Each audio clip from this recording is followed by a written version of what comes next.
யாரா நீ திடீர்னு தண்ணிக்குள்ள இருந்து வர்ற? நான் அந்த கடல்ல இருந்து தண்ணிக்குள்ளே வரேன். போலீஸ் என்ன பிடிக்க இங்கிட்டு இருந்து வருது. வந்து உங்ககிட்ட அவன் என்ன சொன்னான்னு கேட்பாங்க. ஒண்ணுமே சொல்லிடாதீங்க. எது? அடிச்சு கூட கேட்பாங்க. அப்பையும் ஒண்ணும் சொல்லிடாதீங்க. எதடா சொல்ல வேணாங்கிற? எதையுமே சொல்லிடாதீங்க. ரகசியமா வச்சுக்கங்க. சொன்னாதானடா ரகசியமா வைக்க முடியும். சொல்லிடாதீங்க. இந்தாடா சொல்லிடாதீங்க. என்னன்னு சொல்லாமே போயிடா. சொல்லிடாதீங்க. எதை சொல்ல வேணான்னு போறா? பார்த்து வலிக்கிறாம.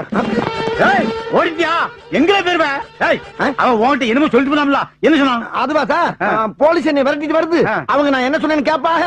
எதுவும் சொல்லிடாதீங்க, அடிச்சு கூட கேட்பாங்க. அப்பயும் சொல்லிடாதீங்க. நான் சார் அப்படியா சொன்னா? ஆமா சார். சரி நீ சொல்லு. அவன் என்ன சொன்னான் சொல்லு. அதான் சார், போலீஸ் என்னை விரட்டிட்டு வருது. அவங்க நான் என்ன சொன்னேன்னு கேட்பாங்க. எதுவும் சொல்லிடாதீங்க, அடிச்சு கூட கேட்பாங்க. அப்பயும் சொல்லிடாதீங்கன்னு சொன்னா சார். விளையாடியா நீ? அவன் எதனா சொல்லலாம்னு சொன்னா அதை சொல்லு. அவன் சொன்னதான் சார் சொல்ல வேணாம்.